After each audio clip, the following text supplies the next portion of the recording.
Ladies and gentlemen, what you are about to witness is one of the greatest pro wrestling event cards in all of history. I'm your host, James Friedman, and joining me alongside this Team AEW review, the simple man Noah Foster, and the King A-Train himself. Running down tonight's cards are the following, or running down the card for Full Gear on Saturday, the 13th of November. The card reads as follows. Continuing the blood-soaked rivalry, we have one of the most anticipated matches of the year, Eddie Kingston, CM Punk. In a battle of former friends turned bitter rivals, we have the World Championship on the line. Kenny Omega and Hangman Adam Page. A number one contender will be decided for that championship as the man formerly known as Rusev, now going by the Redeemer Nero. Apparently, he's been trying to contact me. I don't know what I did. Nonetheless, I told him I'd get back to him 2 to 3 business days. But the fucker still won't listen. Brian Danielson will be my personal favorite to try to shut him up until I get back to him in 2 to 3 days. Nonetheless, that final should be a banger, as the young kids call it nowadays. The AEW World Championship between two women that have great in-ring ability and great to look at with their in-ring abilities, if you get my drift. Britt Baker versus Tay Conti in a bitter rivalry that is an extension of the trios match that will be taking place that night as Christian Cage and the Jurassic Express, Jungle Boy Jack Perry, being the boyfriend of Anna Jay, who's best friends with Tay Conti. Continuity. They will be taking on the Super Clique of Adam Cole and the Young Bucks. And Adam Cole is Bebe. Britt Baker, you see. The Inner Circle will be fighting Men of the Year and American Top Team in what should be a very fun and very chaotic street fight. All I know is I saw Abraham Lincoln as God himself. I have seen Abraham Lincoln do the Boston Crab before. Who was that guy that they called? Rocky. Rocky, right? His name is Rocky. Rocky Johnson. That's his name, right? I am actually an historian because I am Morgan Freeman. I see that. We have the Lucha Brothers. We got the Lucha Brothers versus FTR. And what should be a battle of tag team synergy and tag team difference.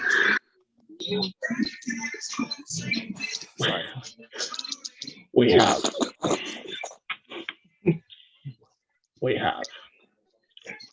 a very interesting tale of Cody Rhodes as he teams up with unlikely allied pack to take on the House of Black or the House of Idolo.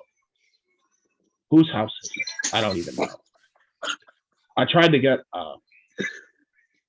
get some information about their estate. I have no idea what's going on there. But all I know is that the House of Black and or Idolo are teaming up to fight Pac and Cody Rhodes.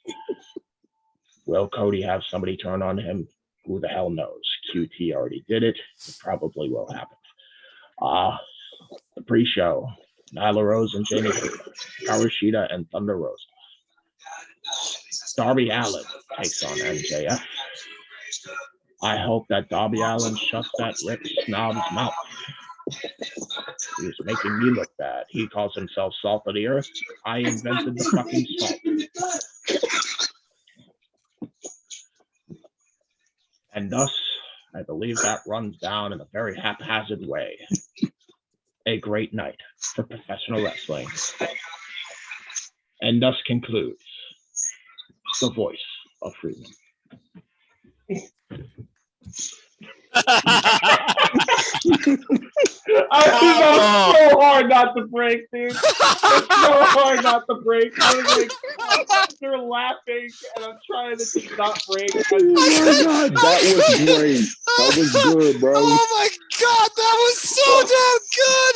Bravo, ladies and gentlemen, the voice talent of he's different, the Archangel, James Hebert, and an absolutely incredible one-of-a-kind reduction and a great simple rundown of the match card. As yes, we are ATW, and we're back to once again bring you another ATW View All Elite Edition as we run down the last pay-per-view of 2021 in All Elite Wrestling. By the way, I'm not the host. By the way, I'm not actually the host. That was just for that bit. But that said, I can sell to you. Well, thank you, James Freeman. And with that being said, folks, hello and welcome once again to another ATW View. I am the host with the most simple man. My name is Noah Foster, and with me, of course, tonight is the ATW crew. In this form tonight, I, of course, have the All Elite man himself, King A-Train. What's up, brother? Too sweet, me. Good to see you. And as you subtly heard, my great friend James Hebert with an incredible Morgan Freeman impression that I feel would really put other actors to the test. And if you want him, folks, your openings of Into the Wormhole, you can find him on Twitter. The link will be in the description down below for his Twitter handle. That being said, gentlemen. Wrestling, don't forget to check that out too.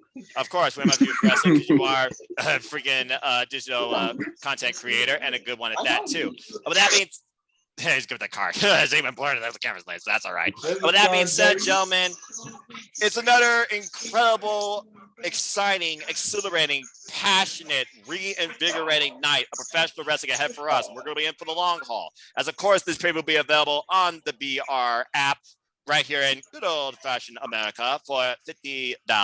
And, of course, on the Fight Network app internationally for a cheaper rate. Oh, it is going to be on Fight TV.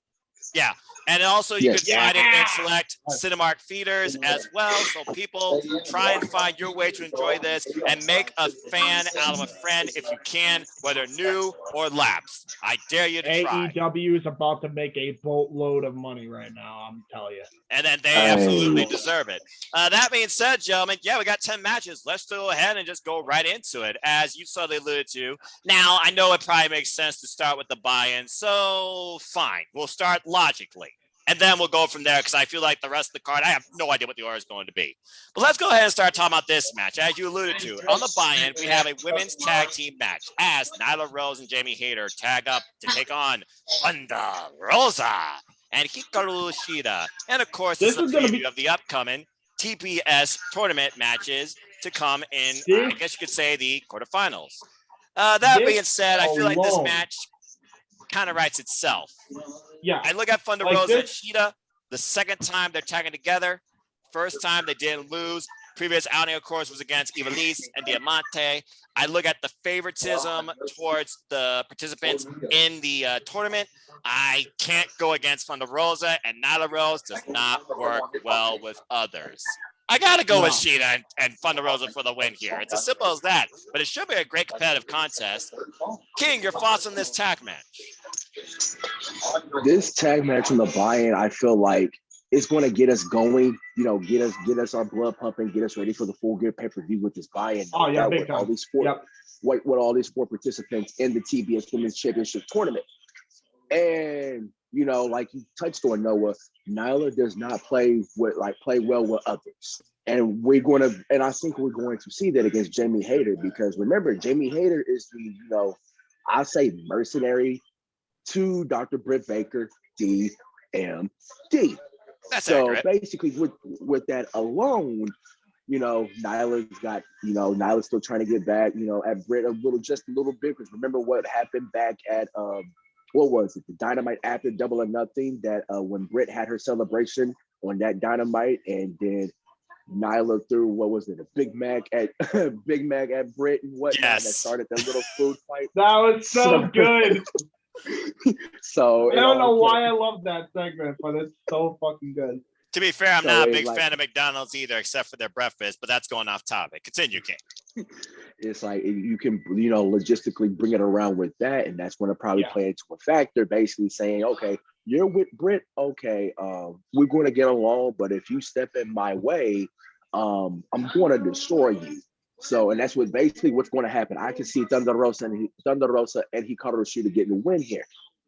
And that's what I just off that alone. Long-term storytelling usually plays a factor, even in the matches in the buy-in. That said, though, the whole idea of the buy-in is to get additional buys, right? So making you buy in just by showing what the heck's going to happen on the main pay-per-view itself, then providing you with a free match to entice you to possibly buy the pay-per-view.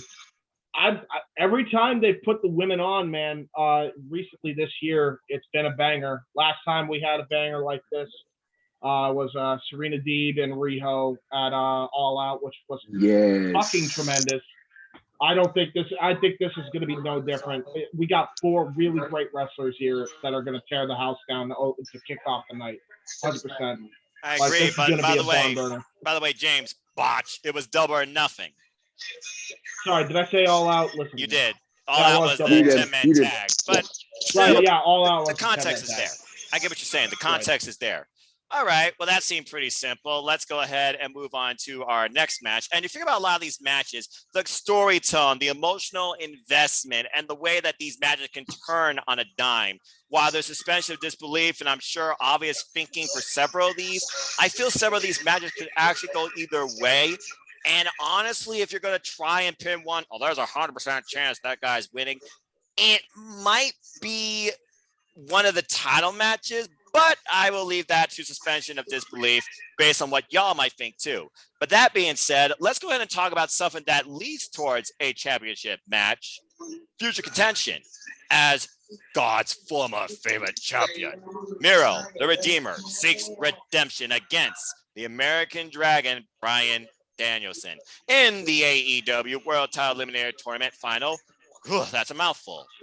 Well, we've already watched the countdown special, and we pretty much have seen now how far both these men are willing to go. Honestly, they have not met each other in one-on-one action unless you count their history under a previous employer back in 2018. And again, it seems like a similar setup to a degree when you think about Bryan Danielson has been putting in the work, instant classic since showing up in AEW, where he simply wants to be in the professional wrestling company that does professional wrestling at its best. And that's not a shoot. That's just fact.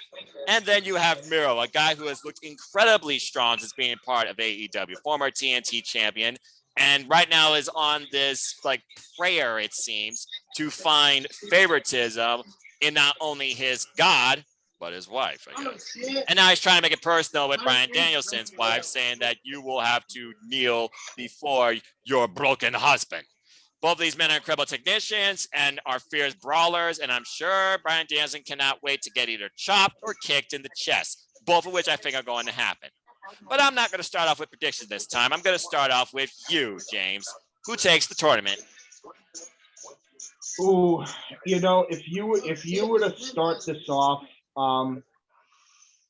before Moxley got had to go for rehab, I would have said that Bryan was winning this easily. But Miro being inserted the way he's being inserted now, and again, this will go in line to one of my later predictions.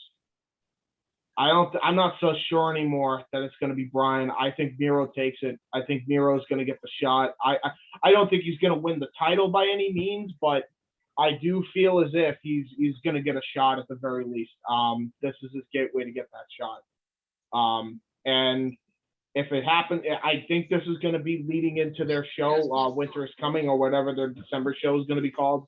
Might still be called that. Who knows? But I think Miro's going to get the shot and challenge either Hangman or Kenny. Won't spoil my prediction for later, but it's going to either be Hangman or Kenny. And I think Miro's going to get the shot regardless. And again, I'll save my prediction for that later, but I think Miro's going to take this. All right, a very interesting point. Again, it was Miro under the former employer that did get the best of Bryan Danielson in his former identity. So again, you are also going with continuity. But let's see what the King has to say about this. King, your thoughts on this? Again, the American Dragon, technically he is undefeated. The only thing he's had is a 30-minute draw, and that was his in-ring debut. He's definitely been putting in more of the ring work, but Miro is definitely, I feel, the more refreshed here. But we know Bryan Danielson can target his neck, which apparently could be Miro's kryptonite. Your thoughts on this? And I'm glad you touched on that, because remember what Miro said, that he has neck issues. And I feel like with Bryan, with his, wrestling style, going after a certain body part, that's exactly what he's going to go for. He's going to go after that neck. But also with Bryan,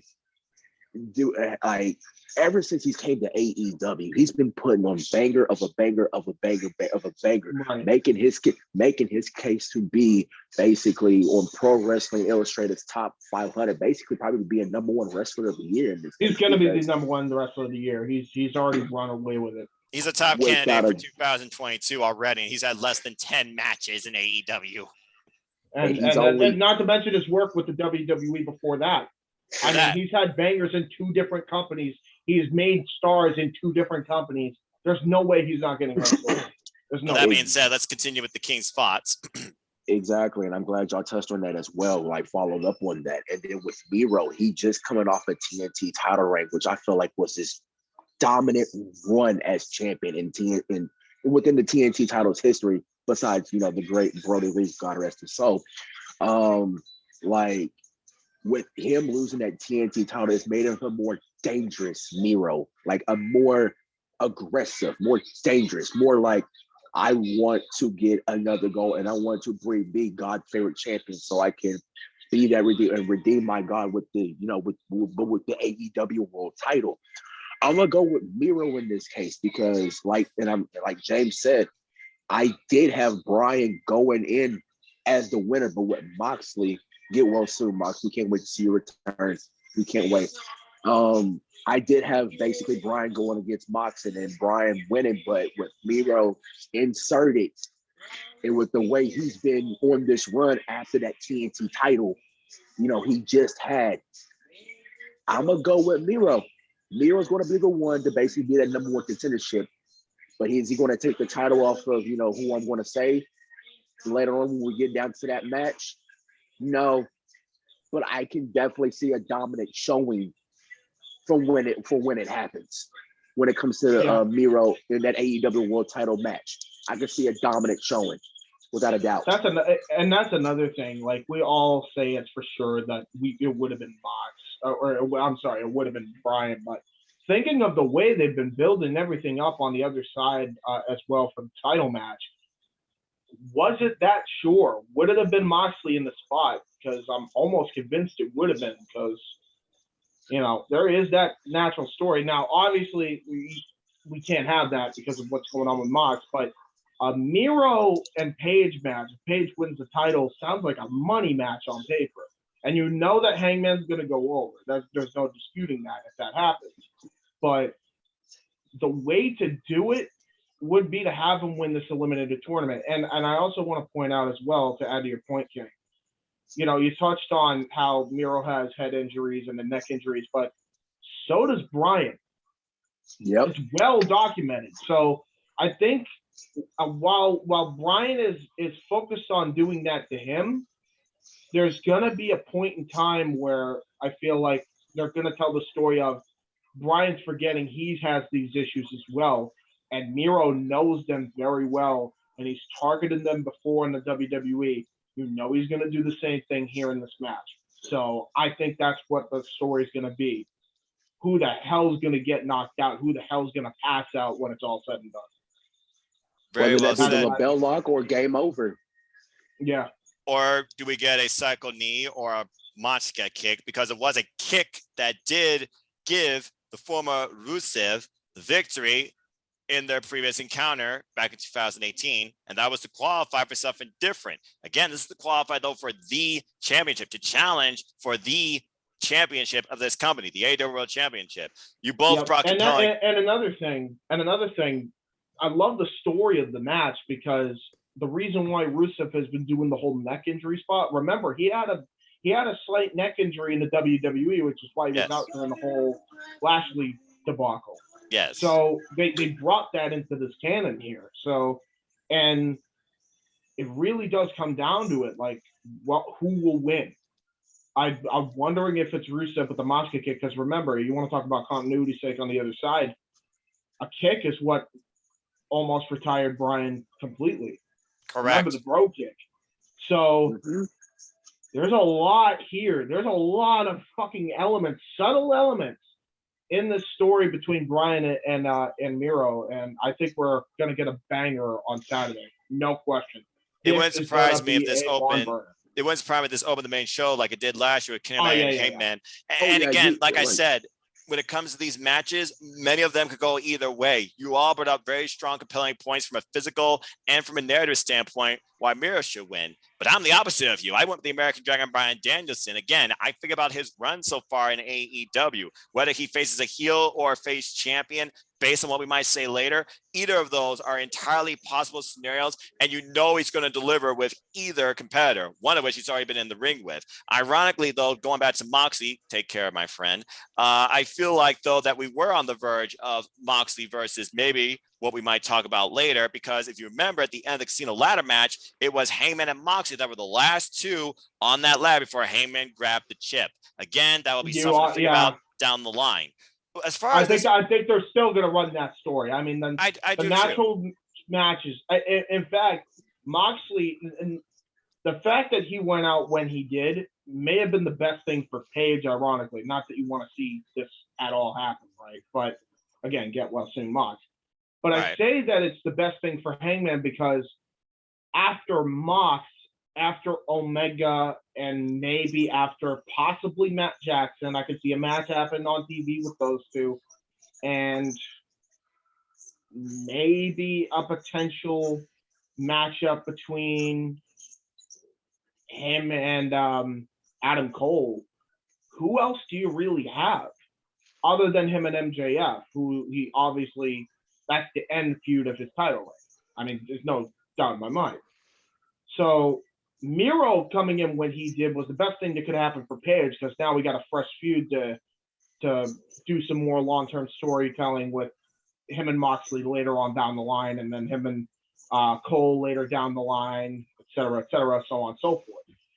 So it's going to be really interesting for the next 6 months of AEW, and they've been nailing it out of the park lately with their television. Well, again, you also got to consider what Tony Khan alluded to for those listening to AEW Restricted. This is the first pay-per-view for this, basically, reformation of this roster, this form of the roster. Again, many of these are first-time names you see on AEW pay-per-view.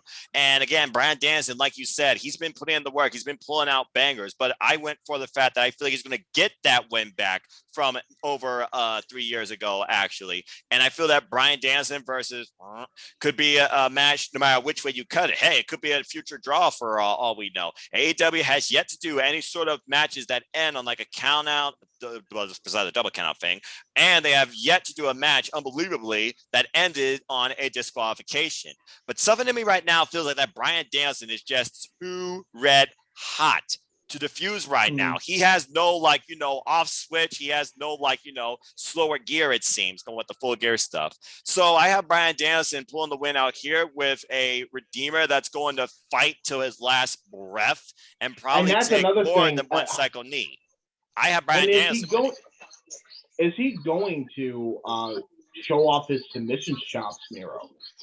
Because remember, he's a former amateur, right? That's why the WWE signed him all that time ago. Yes. So correct. You have that. Like, this is gonna be a match of the year candidate. I'm telling. Like, no doubt. Without a doubt. No doubt. Like, this is not the same Miro that was so watered down. Like, this is a whole new Miro. And he's been having bangers since he's won the TNT title. Yep. His match with Sammy Guevara was proof that he's not just a one-trick pony. So he's gonna have a great match with Danielson. I'll honestly be happy with whoever wins. Honestly, I'm just here for the ride. That's I'm the really beauty here of for this the ride. pay-per-view. Again, most of these matches were fine if they go either way, because either way, Yeah. you have something that you know is going to compel you to continue watching going forward. It's not like hot shot booking or one-sided booking or political booking here. And again, it comes down to how you get to the end, not necessarily what is the ending result. So if this opens the show, literally possibilities for whoever challenge whatever champion that holds that title, I'm fine with any combination. But right now, it's 2 against 1. I'm against you guys. I'm going with Bryan Danielson. And again, folks, That's you want fine. to join the fun, be part of the predictions, there's a forum on my Twitter, link in the description down below. Also, link to the forum down too. Let your opinions be heard. Come and be all leave. This is your first time. I feel you won't be disappointed. And join the fun too. King and Casey, I'm coming for both of you. That being said, that's an ATW feud, folks. Don't worry about that.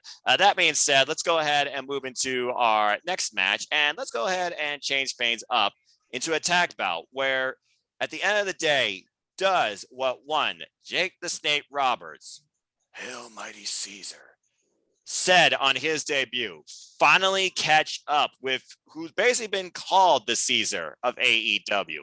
In the American Nightmare, Cody, tagging with the most unorthodox and unexpected of allies, still bitter enemies, the bastard Pac, taking on former friends, Malachi Black and Andrade El Idolo.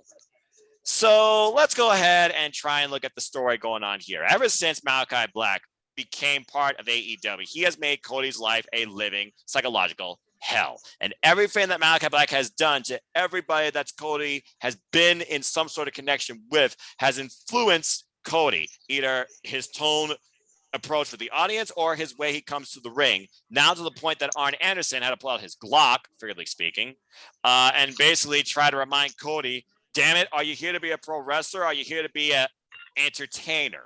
And now we come to Cody and Malachi Black and Andrade El Idolo and Pac co-exciting under one match after Pac and Andrade had 2 bangers, they're one-on-one, and Malachi Black and Cody have had a series of 3 matches where finally Cody did overcome Malachi Black, but Malachi Black still says the house always wins in the end, because think about it, Cody. Look at what I made you do. Look at how the audience reacts to you. And since this last promo, he said there might be a traitor among your midst. We've seen how many people have turned their back on Cody, starting all the way back with MJF. Then you continue forward with QT. I gotta wonder who is next to betray him and the Nightmare family. I have suspicions, and I'm worried about them, but I also wonder could be our first surprise of the night. That being said, it's a tag match. The whole proverb, the enemy of my enemy is my friend. Pac simply says, we're just united in this tag match. Afterwards, we're done. I think regardless of result, Pac is going to literally kick Cody's ass. But based on what I've been seeing so far and how this basically alliance, it seems, has been growing and getting stronger, I have Malachi Black and Andrade Idolo going forward here. And Cody, once again, furthering questioning himself. What is going on here? What do I need to do? Who can I trust? I'm sure the coach will be out there too. Does Cody maybe suspect Arn Anderson? Because Arn is no stranger to doing that in this past either. Train Cody too. But regardless, I got the opposition. I got Andrade and Malachi Black going forward. And maybe we'll get into a House of Black. That's all I got to say about that. King, your thoughts on this tag match?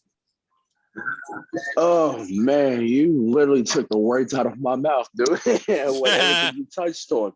Because like Malachi has been in Cody's head and is basically living rent free because of the fact that, like you said, he has like the crowd reaction that every time that Cody has came out before these past 2 weeks has always been negative, has always been loud boos. And those loud and that promo he cut a few weeks back on Dynamite saying, I will not turn heel. It's too easy. And then continued on with the rest of that promo.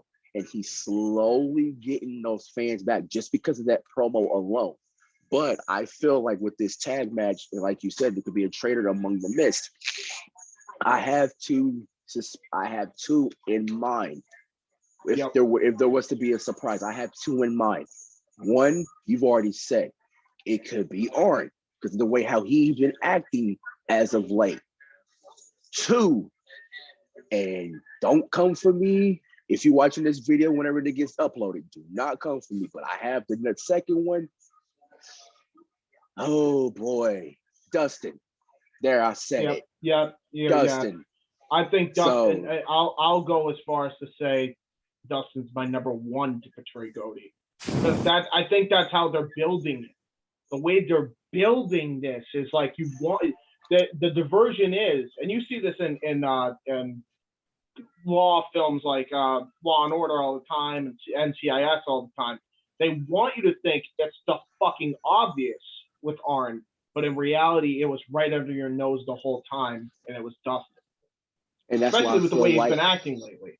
Exactly. Essentially, after that match he had against Malachi a few what was it, last month, 2 months ago? I can't remember, but I remember it was on Dynamite. It was, so I saw it live.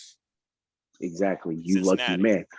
But other than that, I feel like, it is going to be like, I feel like, in my opinion, the obvious is Arn, but watch at Full Gear if it does happen. The surprise is going to have everybody stunned and everybody shocked and be like, oh my God, Dustin's the traitor.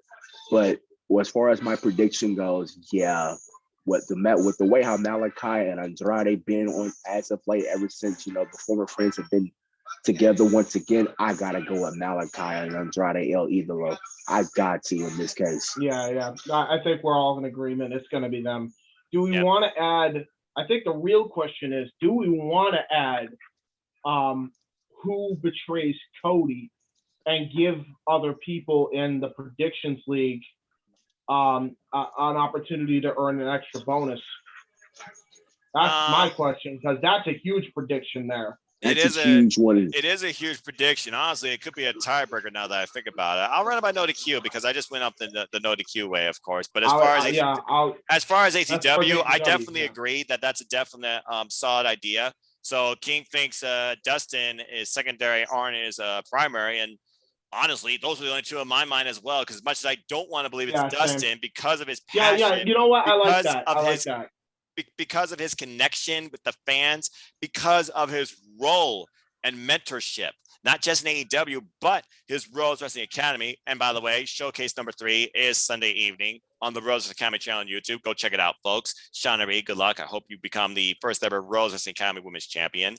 I just find it hard to believe Dustin ever betraying his integrity for brotherly rivalry. I mean, it's already been said that many people think that Dustin is the better wrestler than Cody. And honestly, I'm not going to argue that, because honestly, when I look at Cody and Dustin's matches, I go back and look at Dustin's matches more than Cody. I've always been more of a fan of Dustin Rhodes too than Cody. I'm just saying that as a fan. So again, it's a lot to think about, but we'll have to wait and see. But as far as, like I said, we're pretty much all unanimous here. We either think it's Arn or Dustin. There really is no other one we could think of at this point with correlation to Cody that could be the traitor in the midst that is as close to Cody as Malachi Black is indicating. It too. In the House of Black. There you go. Enough said. And by the way, that's not even considering the additions that the House of Black and the Pinnacle and an entirety could get. I mean, you touched on it right at the beginning. Jake Roberts and Lance Archer could be joining this the whole deal. And who's to say that they don't get other guys involved in that as well? There could be super group forming right here in front of our eyes, taking over the very fabric of AEW, which all could lead to people like Black and Andrade and eventually MJF all holding world title gold. Because again, Forbidden Door, the story could be that was a mistake because now they have everything.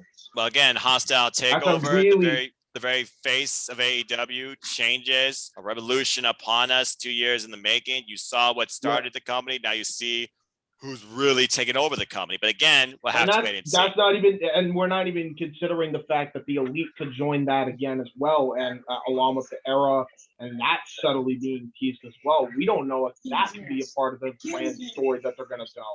Well, it's funny that you mentioned the Elite, because I think about the Elite. I think about the Elite's entire future. And I think that King should start off talking about this match when it comes to his boys. because we're going to talk about the Falls Count Anywhere Trios match now as the Super Click, Adam Cole, baby, and the Young Bucks, Matt and Nick Jackson, the former AEW World Tag Team Champions, I might add, take on Jurassic Express's Jungle Boy and Luchasaurus and Christian Cage. And simply here, we're going to find out who truly is the most violent. But I got to wonder, I am a simple man and a lifelong fan of wrestling. You know this. I've watched everything, including NJPW. It was back at Wrestle Kingdom 13 where everyone in the Elite had a losing effort. Are we on the verge of seeing the Elite lose their status quo in AEW? And does it start here with this trios match? King, you're on the bubble first. Your thoughts on this match? My thoughts on this match, this goes back to Grand Slam, what was it, Rampage? When they first encountered. Correct. And we took home the win that match. But ever since then, it seems like Jungle Boy or Jurassic Express and Christian Cage has been gaining this momentum after like every time they've encountered. And I remember Wrestle Kingdom. I remember that event because that's when everybody in the Elite within the Bullet Club was had a losing effort all across their matches that they had. Yep. Now, to touch on that, do I see a losing effort starting this trios match? No, I don't see it because of the fact that, well, I feel like the Bucks and Cole, especially with the hit, well, of course, Adam Cole put the hit on Jungle Boy with the help of Bobby Fish. And it gave you a little tease of what could happen, in the future with that little interaction of Bobby Fish and Adam Cole. But that's down the topic if we want to talk about it later on in this video. I feel like the Bucks and Cole will be earning their second win over these guys. Kind of like, if I want to do a callback, kind of like the Shield and Evolution rivalry back then, like 2-0, kind of like a little sweet type thing. But do I see them losing? No. But where do I see them losing all the momentum? It starts with the main event when we get down to that video. Yeah, I agree. Yeah. All right. Well, I figure about this again. The only way that the Super Click has been able to beat these guys in particular is when they bend the rules. There are no rules. The fall can go anywhere, and we've seen how personal this has gotten with Christian Cage concertoing Adam Cole and Jungle Boy literally being thrown off the stage and Luchasaurus being powerbombed through a table. And we saw that they got their comeuppance this past Dynamite last week as well.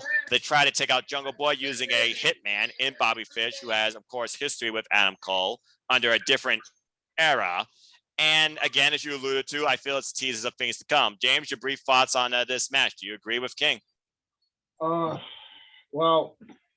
this is a tough one because I initially agree with King, but the more I thought about it and the more you explained that it is a false count anywhere scenario and anything can happen, part of me wonders, do you continue the whole possible dissension within the Elite and have Bobby Fish accidentally cost the Young Bucks and Adam Cole, and specifically the Young Bucks a match by accidentally kicking Matt Jackson when he was trying to kick Jungle Boy or Luchasaurus or Christian or somebody, and they just ducked out of the way in the nick of time. Like, what happens then?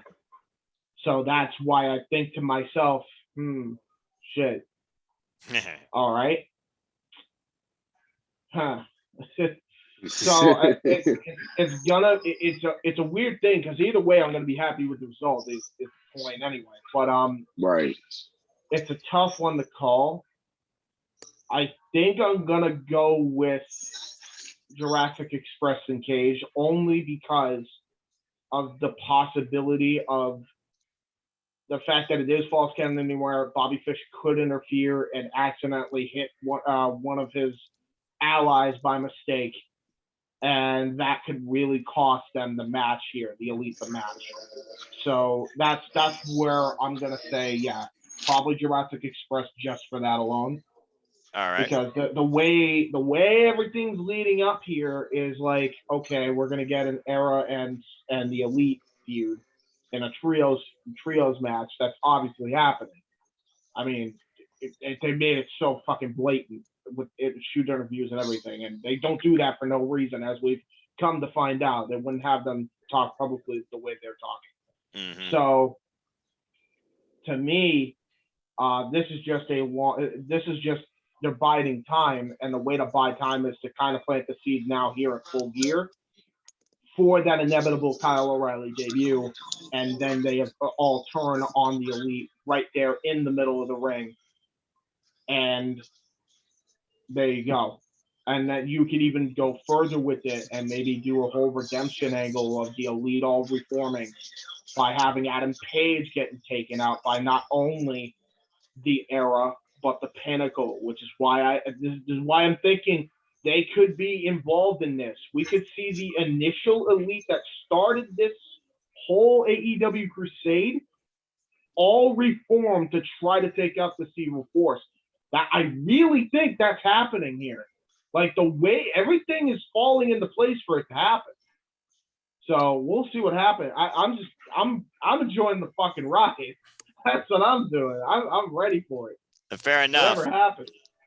Well, basically, you kind of took my idea out of my mouth because, again, I feel like, again, the false count anywhere stipulation, it protects whoever in defeat because, again, it was gimmick. I feel like you're eventually setting up to Adam Cole and Jungle Boy being revisited. And I feel like Bobby Fish right here, he could play as an X factor. And there could be miscommunication among the so-called Super Clique who seem to be always on the same page. I feel that Jurassic Express and Christian Cage are going to give the Super Clique their first loss. Sorry, King. But again, we'll have to wait and see, and we'll see what the aftermath is. That's the beauty of AEW, a sense of unpredictability. And you want to talk about a sense of history breaking and unpredictability. You talk about the man that claims he's better than you and you know it versus the one that is relentless in a battle that is more so not about your wrestling proficiency, but your unbreakable mentality as he's tried to hit him where it hurts, emotionally, physically, and mentally. And none of it has prevailed. If anything else, it's only further excited this man to complete what he needs to do. And that's why we're going to talk about Darby Allin taking on Maxwell Jacob Friedman, MJF. To think, MJF talked about how he and Darby Allin are two of the four pillars of AEW and how so far he has beaten the other two in Jungle Boy and Sammy Guevara. MJF right now has already stated his claim that based on how great he is versus everybody else, he should be now AEW World Champion, or at least challenging for it next. You already subtly touched on the callback history in the very beginning of AEW, back at Double or Nothing 2019 Casino Battle Royale, where the final two were Heyman and Page and MJF. Maybe a sign of things to come, finally being revisited again, long-term storytelling, if a certain saga ends the way we might predict or might not predict. We'll have to wait and see. But again, we still have a lot of matches, so I'm going to try and keep this brief and simple and kick it off. MJF so far has beaten two of the pillars. Darby Allin's the only one left. I look at what both men could get in defeat versus victory, while MJF technically only has 2 losses under his real singles AEW record. If he's going to call himself a contender or the next guy to be the AEW World Champion, despite the fact I feel like he and Wardlow are on the breaking point of finally breaking apart, and maybe he'll blame Wardlow for the loss here, I do somehow have, because it's a wrestling match, and when it comes to wrestling, MJF actually does wrestle pretty damn well. Darby Allin is relentless, and he's always a made man, even in defeat. And whether or not this is a one-off or a series to come, we'll have to wait and see. But again, this could be the super match of the night. I do have MJF winning. Yeah, I mean, I think we're all in agreement. We have to be, right? I mean, MJF can only bounce back from a loss so many times before you just don't listen to what he says anymore. You don't want to do the Bray Wyatt issue where he talked a big game, but he always ended up losing in the end. You don't want that with MJF. No. Now, MJF did legitimately beat Jericho 3 times before he eventually lost, and it was by devious circumstances anyway, which he pointed out, which means he was a justified heel, but he was an arrogant prick, and so he had the heat, and he was fine, right? Yes. In this situation, he's never fought in Derby before, at least on this stage, on this big of a scale. He has to be the one to go over here because he's the one that you're going to definitely be doing the most in the future. So you don't want him to lose. Darby can take the loss. He's still going to be probably involved in that big mega feud I pitched, and he'll be in the fold regardless. He's always going to be doing something. So to me, it's got to be MJF. I don't think there's anybody else that can win this match. First time ever these two face each other as well in AEW. King, anything to add? Do you disagree? I agree 100%. I'm gonna bring up this word, and I know y'all, heard me say it on previous ATW views. If you watch, one word when it comes to Darby, which I feel like MJF should get the win, but when it comes to Darby in defeat, there's one word I always use a lot when it comes to good records in AEW: bulletproof. Darby is bulletproof. He can afford to take another loss because, yes, he is relentless, but also with that relentlessness, he's also smart on knowing how to use it. But what we know about MJF is that he can counter that when it comes to his wrestling style and basically bounce back from a win, which I feel like, basically, if you want to build your next number one contender after the main event of what's going to go down between Omega and Page, and then when Miro gets done with his title match, if you want to build your next number one contender, which basically he's already challenged for the AEW World title before, and he even looked good in defeat against Moxley.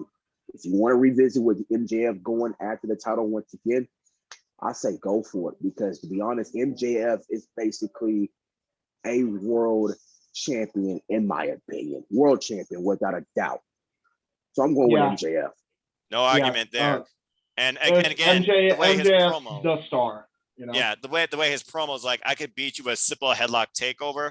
I see that spot being visited in this match. We also know Darby Allin, though, is a very proficient wrestler, because he even beat Cody simply with a simple turn of the body, roll-up type maneuver. This could come down simply to wrestling fundamentals, because when it comes to MJF, he's a thinking man's professional wrestler. He breathes the psychological game. He pinpoints a body part, and again, he tries to pinpoint your weakness. Darby Allin has no weaknesses, in my opinion, it seems. The only weakness Darby Allin could have is if he doubts himself. But if his mentality is as unbreakable as he says, and he is relentless, I don't see that happening. We're in for a banger, but right now I just feel like MJF's going to continue to breathe that bravado, especially since now he wants to try and go after that AEW World Championship again, which I feel highly likely is to happen in 2022. And by the way, let's just call it right now. This is going to be one of the many matches of the night here. I mean, you want to talk about a pure wrestling. You want to talk about a pure wrestling match, pure technical prowess. These two have it in fucking spades. They're the aces of spades here. They're gonna tear it down, dude. They're gonna tear it down with this match. Yep. And for decades to come, as again, they are the two pillars of AEW, two homegrown original AEW talents to carry this company. I can't wait for that four-way, the way they're building it up subtly. I can't fucking wait. I could definitely see it happening, James. I could definitely see it happening. It's been a while since we've seen a four-way. Possible for the TNT title. You never know. True that, but right now the TNT title is in a stranglehold, and let's all pray to God that after this match, because I feel like we're not going to talk a lot about this one, because we have certain aspects in our MMA expert, Casey, by the way, member of ATW, I say the preacher man, our deepest prayers, condolences, and strength goes out to you in your time of family. So please take care, my friend. We hope to see you back on ATW soon. We got your back, brother. This match goes out to you. All right. We're going to talk about the Minneapolis Street Fight 10-man tag here as the Inner Circle takes on the Men of the Year and American Top Team. And we have Junior Dos Santos. We have Dan Lambert, the only guy that matters in this match. We want to see him get punched in the face. And we have someone help me with this other guy's name. Andre Arlovsky. See, I would never say that. Thank you. Andre Arlovsky. All right, let's go ahead and just briefly talk about this. Since American Top Team has invaded AEW and has gotten their butt kicked by the likes of everybody until they basically paired up Man of the Year, they made the Man of the Year actually look like something a bit of a threat, not really focusing more so on them as wrestlers, but their MMA backgrounds, as Dan Lambert looks to push forward the mixed martial arts of today versus the wrestling outlook of today. And now we have the Inner Circle Chris Jericho leading, of course, this Clash of Worlds here at the forefront. And so far, American Top Team and Man of the Year have gotten the better of the Inner Circle now on 2 occasions, nearly claiming the TNT Championship, which Sammy Guevara successfully retained in a very game match against one Ethan Page. There's a lot of unknowns here. We don't know necessarily how these MMA folks are going to handle themselves in a wrestling setting, even though it's not a wrestling match. It's a street fight, which of course means anything goes. Bottom line is this, though. The number one thing people hope to see is Dan Lambert get punched in the face, maybe Drew's effect, and pin for the win. And that's why I'm simply going to say that I feel like this American Top Team saga, even if Paige Van Sant, which you know she's going to be involved in this some way, gets involved, I got to see the Inner Circle going over here and ending this thing once and for all. We know they're getting over. Now, they got to. The question comes in of how they go over. It's gonna be anybody's guess here.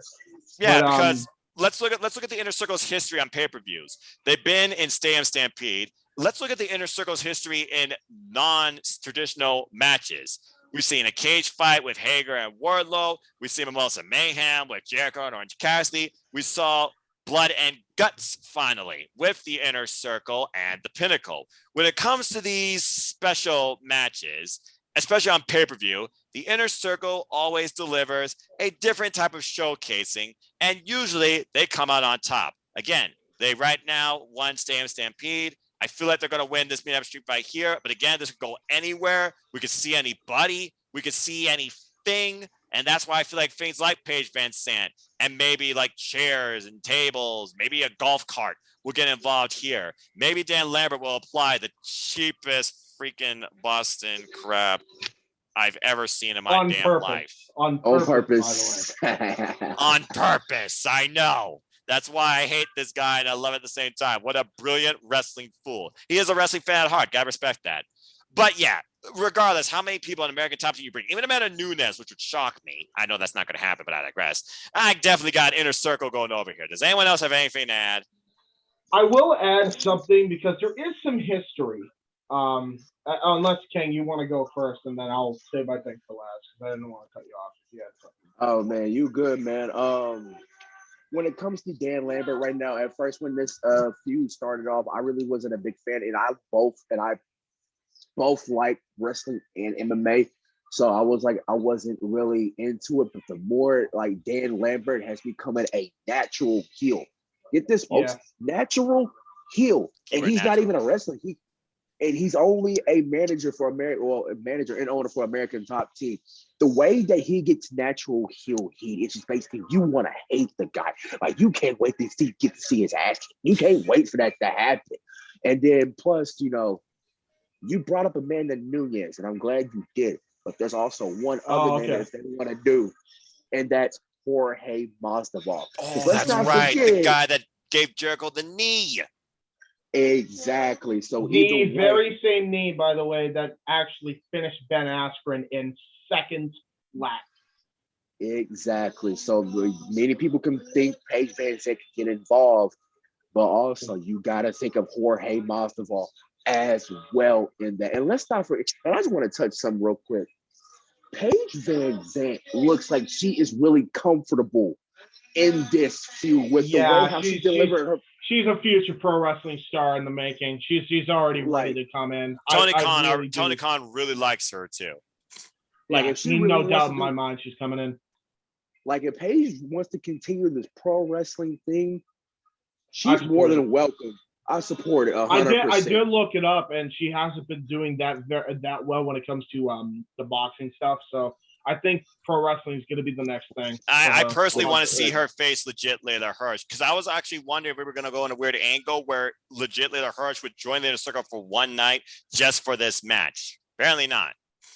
But at the end of the day, at the end of the day, I got the Inner Circle winning this. By the way, you mentioned Layla Hirsch, but you can't forget about Diamante. She's buddies with Proud and Powerful, so Sure that. There is that. I do want to give some history. I agree with I agree with both of your points, but I'll make my prediction after I go over the history of AEW and the way they've the way they've handled doing the MMA crossover is fucking masterful. Like, and I mean, what I mean by that is the way they produce their countdown shows is very similar to a UFC countdown show.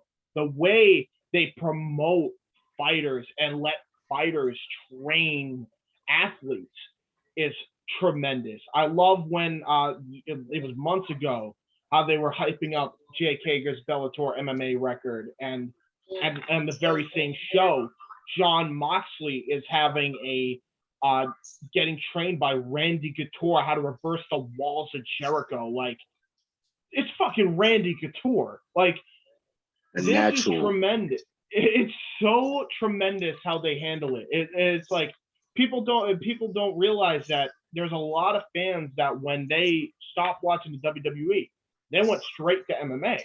I know a very good amount of people that just went straight to MMA. So to do the crossover, there is a crossover fans that like both. AEW does it perfectly, and it all started at Double or Nothing, the inaugural event that launched AEW, at least in an official capacity.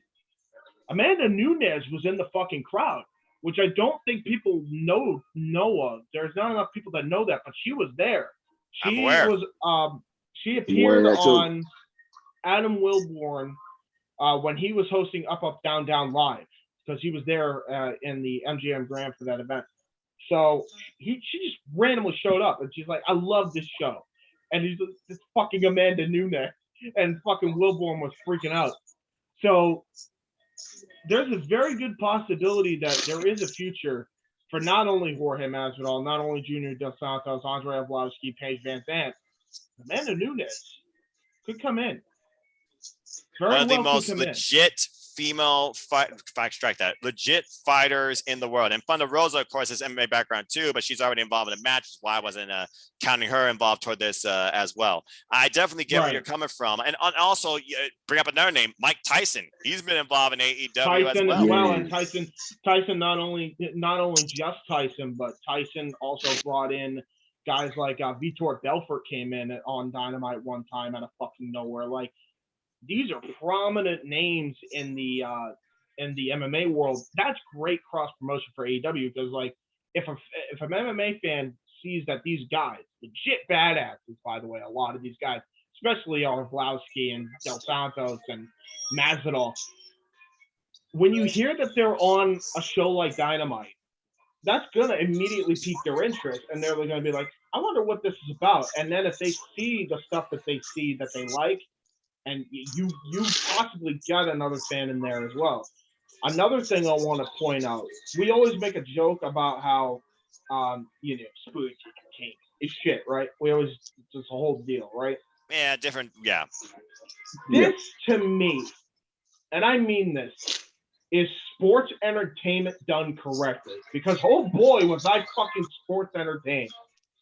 Mm-hmm. It really does have that feel, man. Like, there's a lot of like entertainment elements. I mean, if you want to, I'm not saying that actually exists, because we know why it actually exists, but if you want to talk about the entertainment aspect of pro wrestling, this match is the personification of it. I mean, this is going to be entertaining as all hell to watch. The way they built up the program all up to this point, all the way up to Dan Lambert saying it was a busting crab.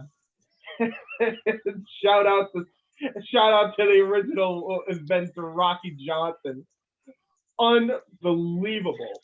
Fucking great. Stuff. I was just good grief on my, again, bottom line, the number one thing that's going to happen here, Dan Lambert gets punched in the face, everyone goes home happy. But I do agree again. I agree. Again. It's really, there's no way that Inner Circle could take another loss from American Top Team. And no, this has to be it. Okay, especially if you're building up Sammy Guevara. Third time's the charm. And especially if you're building up Sammy Guevara as one of the four pillars, I mean, there's no way he's taking a loss to American Top Team under any circumstances. I don't care if he takes the pin or not. He's winning this match. And Jericho's going to be the one to get his revenge. I feel like with either the Walls of Jericho or Judas Effect. Mark my words. Yeah. And Lambert's going to be the guy that eats the pin. Game over like that. It should be fun, though. By the way, Tony Khan trying to bring different worlds of sports together. What's up? For the record, speaking of that, do you guys know that the main reason why, and I'm pretty sure, I'm not entirely sure about this, but I'm pretty sure this is the reason why it happened. Eddie Kingston's actually training in Muay Thai over at American Top. I was think unaware he of might that, be the actually. connection for that. I didn't think know he may have been that. the connection for this. Yeah, no, he's undefeated right now over in that school. They host events there all the time. I didn't even know that until he brought it up on Renee Paquette's show. I had no fucking clue. It didn't even bat an eye. And then I thought about it. I'm like, I totally forgot he mentioned that on he there. He might be the connection. Same. Because I listen to Oro Sessions. Oro Sessions, Offered Shops, and AEW Street are like my top 3 podcasts. But that being said, perfect segue. I mean, then again, it also could have been Punk too. There's a lot of people that have connections. Well, we already know Punk has like MMA background. He was involved in a UFC fight. We've seen him in the Octagon with Malachi Black. All right, we're just saying. All right, there's more MMA influence in AEW, I think, than we all realize across their roster. But that being said, will that come out in a match that feels more so like a fight? 15 years in the making. CM Punk and Eddie Kingston. They're just going to beat the shit out of each other. It's as simple as that. Or so you would think. Yes. I mean, what can we say? What can we say? A match built over 3 weeks with 15 years of built-up hostility. And one man in particular that's very passionate about professional wrestling versus another man and his ideology and his interpretation of that other man in professional wrestling. And all it took was one key word to really send this thing home on Rampage. You're a bum. And then that bum, real talk, expressed what he did and what a bum is to make it to the only professional wrestling company in the world today. That's a shoot. And honestly, he might be right to a degree, but I don't know if I fully agree with that. But that being said, CM Punk and Eddie Kingston, that's not going to be a match. It's going to be a fight. As Kingston just says, he wants to beat this man up. He is his karma. And once I'm done beating you up, I will let you change. So again, Eddie Kingston, one of the most passionate professional wrestlers I think we'll ever see, if we ever see him live. Okay, he does it for the boys. He does it for everybody. Biggest role model, of course, is his mother. I can respect that. He has not really had that huge win yet on pay-per-view, or that huge win I feel like on his own in AEW. But this is CM Punk we're talking about. There's a lot of mixed feelings I have towards this match, and I feel like in result, there's going to be a newfound respect and personality perspective towards Eddie Kingston from not just CM Punk, but the fans. But how do you go against CM Punk right now, honestly? No way. I mean, everybody knows. I gotta go with Punk. I feel like here, though, Punk is going to survive this fight. Big time. This is a versus win this match. It's not going to be He's going to win with the Anaconda Vice. He's either going to win with the Anaconda Vice or he's actually going to win with the Pepsi Plunge. He's going to pull up something that he hasn't really sunk it, like that he hasn't. He's either going to win with the Anaconda Vice to pass out Eddie Kingston, or he's going to pull up something out of his ass that he hasn't used. Well, I mean, Brian Danielson made Eddie Kingston pass out, of course, to a triangle. I don't know necessarily if you exercise the same finish, or do you just try and put Kingston down? Does he flip you off, and do you put him down again? And that's how you get the win. Kingston's going to go the distance here. He's going to go above and beyond what he did with Brian Danielson. That's for sure. But I feel like it's going to be. All I know is I'm ready. I'm ready to see this match. I'm ready to see. You talk about match of the night candidates. You talk about sleeper matches. There are so many. This is the fight of the night for me. And your thoughts. Yeah. Fight of the night, most definitely. And plus, what was touched on, which basically, and I felt like it really triggered Punk to set up that headbutt, saying, "Do me a favor. Why don't you quit and leave for 7 years?" And I was like, "Yep." That really went basically okay. That was he's no longer smiling at that time. At that, he was like, "Oh, I'm done smiling. I'm done talking. I'm a headbutt you. You really want that anti-hero Punk to like plant that little seed come in? Yeah, that little seed just planted of that anti-hero Punk. We're gonna get a whole new angry, aggressive, gonna get probably booed at some point. CM Punk come full gear. I feel like. Exactly, and that's why I feel like, and like y'all guys said, you really can't go against Punk right now. This really is built like an MMA fight if you really think about it. There's no baby face, there's no heel. It's a neutral thing. and you're going to cheer and you're going to cheer for one of the guys. Sometimes you're going to boo him for other times. This is that kind of fight feel.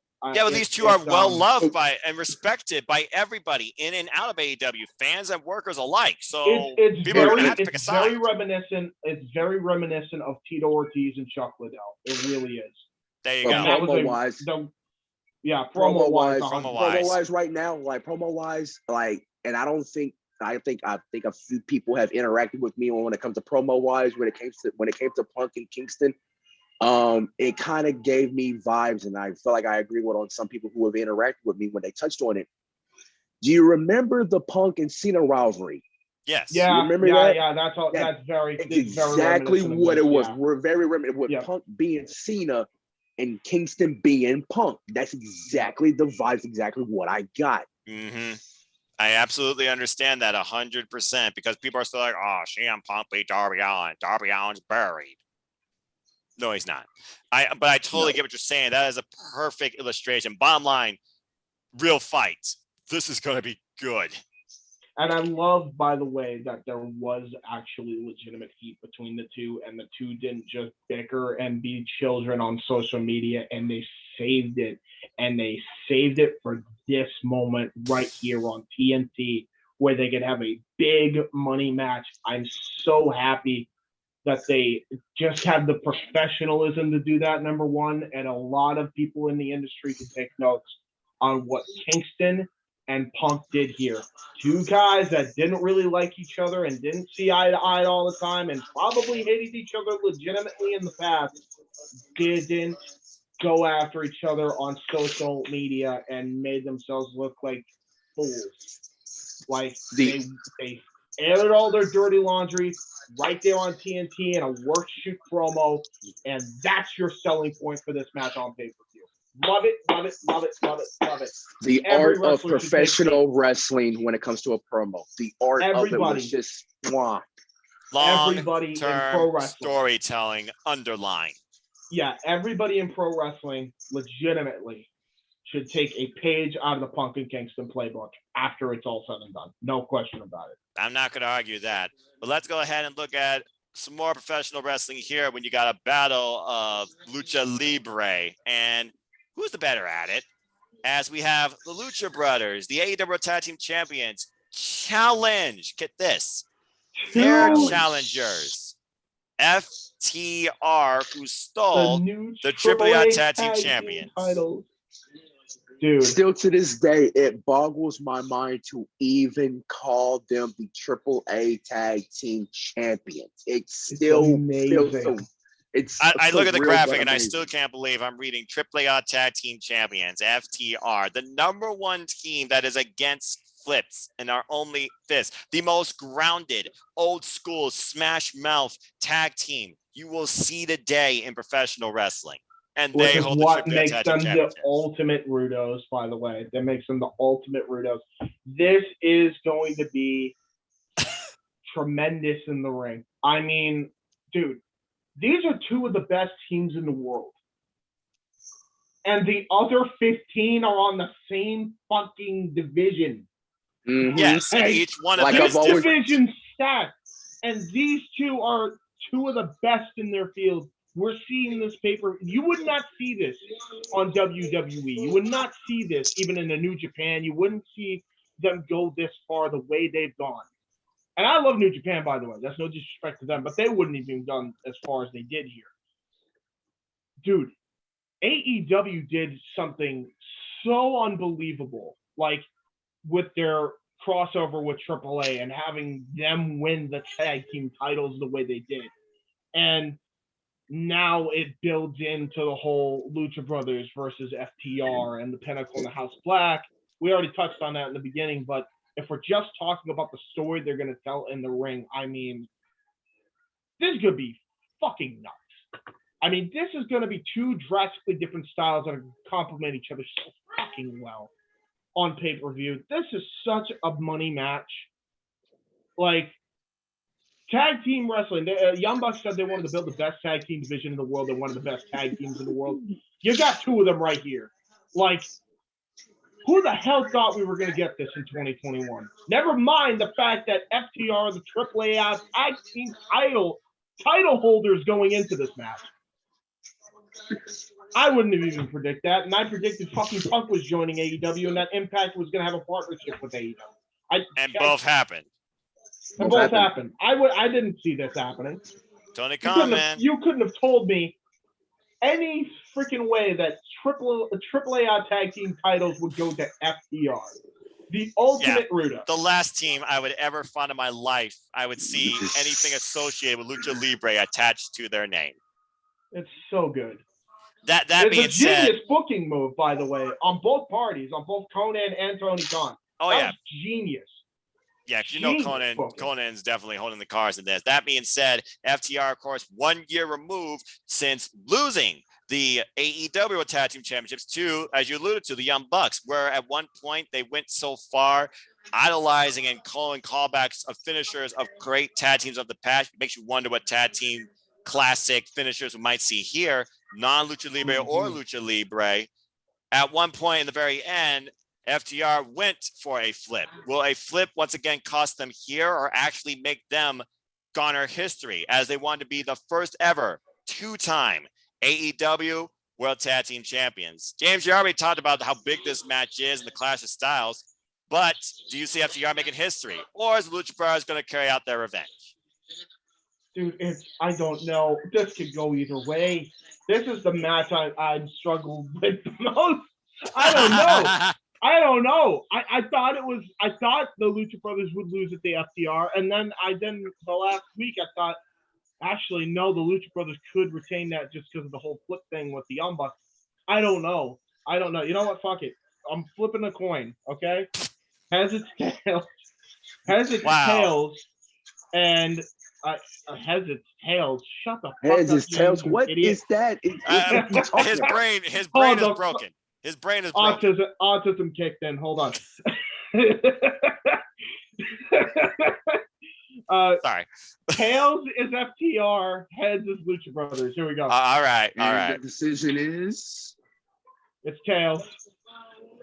Okay. So I guess that means I said tails is FTR, right? And yeah, you said tails is FTR. Okay, yeah, you did. So tails is FTR. I'm going with FTR. All right, he's gonna rest his brain. He's going to rest his brain in excitement, and now me and King will try and break it, but we probably won't. I'm just going to say this. We already know the future of the AAA Tag Team Championships. FTR are likely to defend them on AAA. They were scheduled to do it at a show, but of course they got rescheduled. The Lucha Brothers just won the titles back at All Out. And there's one thing I know about AEW. They have longevity with their champions because they respect not only the titles, but the title holders. I could break this match down all night, but we still have two key matches to go. So I'm going to simply say that the Lucha Brothers retain and carry out their revenge. Remember, the Lucha Brothers made the challenge here. The challengers did not call out the champions. The champions called out their challengers. Lucha Brothers are out for blood, and I'm pretty sure Alex Abrahantes is out to punch Tully Blanchard in the face. I'm going with the Lucha Brothers to retain the AEW Tag Team Championships. King, you're the decider. Oh man, me to decide. Yeah, okay. James, what have you always said about FTR when they made their AAA little dynamite debut? What did you call them? The Ultimate Rudos. And when they first showed up with the mask, when they first showed up. There you go. There it is. And by the way, it's specifically Frogs because they don't know that it's it's not a masculine term. It's supposed to be L Frogs, but they call themselves Frogs. Yep, and then Cash Wheeler with the T-shirt that says Super Ranas. Love the T-shirt. I might have to get me one. Super Ranas. I might have to get that T-shirt. If I see FTR do a freaking Super Rana, I'm gonna lose my mind. But when it comes down to it, the way how they booked it was so good. And then, like I've always said on our Zoom watch-alongs, when it comes to Dynamite or Rampage, I've always said this, that the AEW Tag Team Division is always on lockdown because it's so stacked. And every single tag team in that division is so fucking good. It's just basically like, this is one of the best tag team divisions I've ever seen in professional wrestling. And by the way, it's not even done yet because we're probably going to get an extension in a year from now with trios titles. No doubt. Exactly. No The doubt. rest of That's Lucha coming. House Party's released too, so they're probably coming in. Man, who the hell knows what the New Day status is, especially with the Xavier Woods news. They may come in early. All right. I don't know we what the hell we can still happen got next to year. finish out the year, James. Calm your brain might, down. Can continue. They might, man. But man, it's a toss up. It really is because of the fact that the Lucha Bros and FTR, like James said, this could go either way. Yeah. But when it like you touched on it, Noah, when it comes to these championship belts in AEW, it's always been about longevity, and which I think these two are going to put on a classic. No doubt about it. No doubt about it. And they're going to show you why tag team wrestling matters over here in AEW. Oh, yeah. But as far over here, but my prediction, I got the Lucha Bros retaining the AEW World Tag Team titles against FTR because Zero Miedo. Penta says on a level playing field, FDR has no chance. Because again, level playing field. All right. And again, we're going to see all sorts of callbacks here, just like in the Young Bucks match. I'm just wondering if we will actually see some lucha libre tactics by FTR. Will they be able to fight on the Lucha Brothers playing field and game? Because when they took on Aerostar and the former Kalisto, they were all out of sorts. They escaped that match, in my opinion. I feel they're in over their heads with the Lucha Brothers, but if there's one thing I know about FTR, you never count them out when it comes to what they can do in tag team wrestling. They've won every title you can think of that they've been able to try and pursue. That being said, they've already held the AEW titles. Lucha Brothers' reign is just starting. That's why I got the Lucha Brothers retaining 2 against 1. But again, this is going to be a hell of a match. I agree. All right. Well, King, I think you know what I'm going to talk about next. And I think you know I'm going to start with you because whether you go Spanish or not, I will leave that up to you. But you want to talk about an incredible tag team division. How about the evolution, no pun intended, or shot taken, of their women's division? As Dr. Britt Baker, DMD, don't forget it, defends the AEW Women's World Championship against, in my opinion, her stiffest challenger to date, and honestly, probably one of the best strikers in all of AEW and probably women's wrestling today, Tay Conti. Tay Conti has been on an incredible up-and-coming journey in All Elite Wrestling, as Tony Khan alluded to, one of his favorites as well. Definitely one of the brightest stars to be developed in AEW. But Dr. Britt Baker, she values this championship more than anything else possible, coming off an incredible title win against both Chris Statlander and Ruby Soho.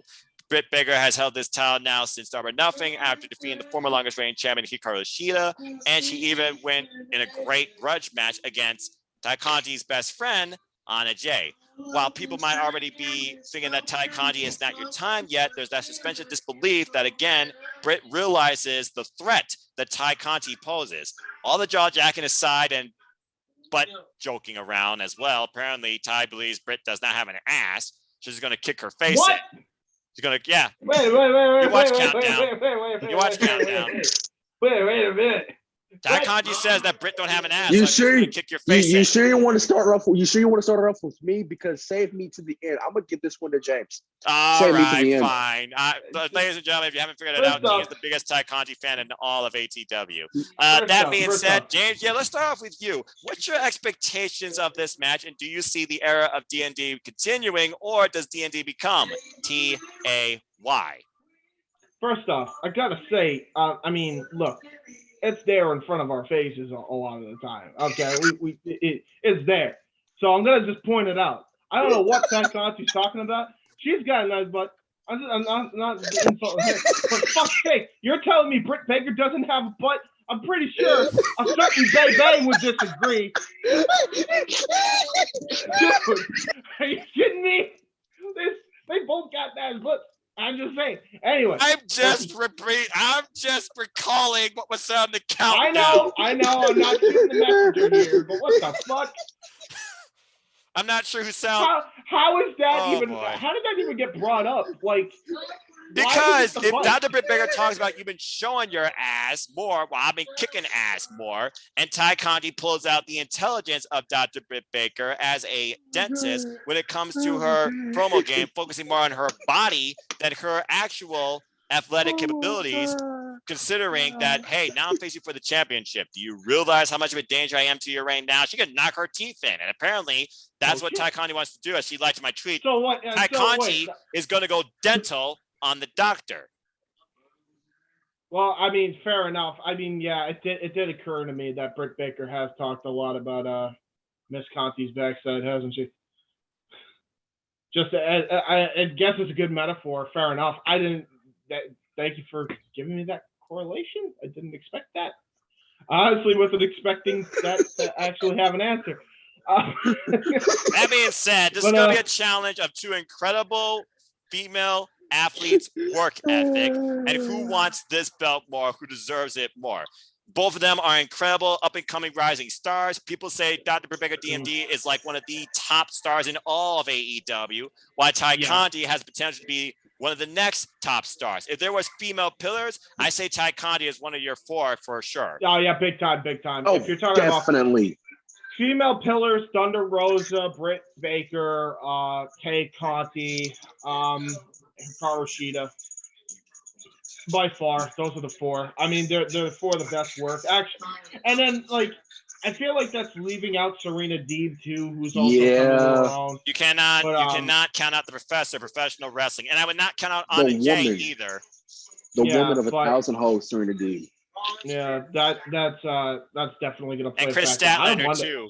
What an incredible match, by the way, with her and Britt at All Out. Such a good women's division now. I remember, like, it was so fledgling in the beginning, and they had some good talent, but it wasn't nearly up to where it needed to be, and now it really is. It was a slow burn, but look at what the women's division is becoming on AEW. Dynamite and beyond, with the likes of Sky Blue, Kylan King. You got Eva Van. The list goes on and on. But that being said, I didn't even realize, too, and that's not even talking about the Tier 0 people, by the way. We're not even talking about Tier 0. So I didn't realize how many people or how many women were in the division until I saw that TBS title bracket. I'm like, yes. Fuck.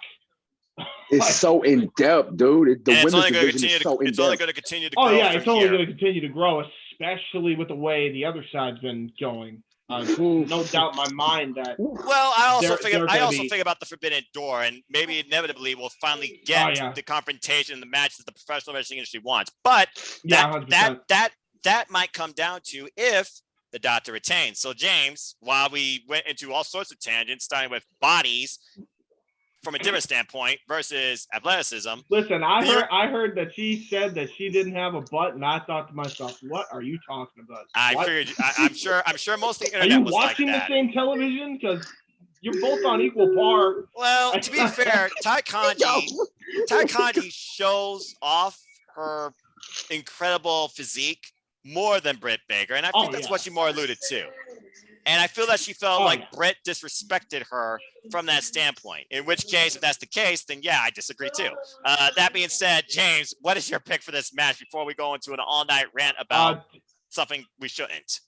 Yeah, I mean, it's Britt Baker all the way. Britt Baker's retaining. It's too soon to take the belt off her. So yeah, that's just it. But this match is going to be great too. Like, this is a very good women's match, and it's an extension of the King a little bit. Jurassic Express. Yeah, I did.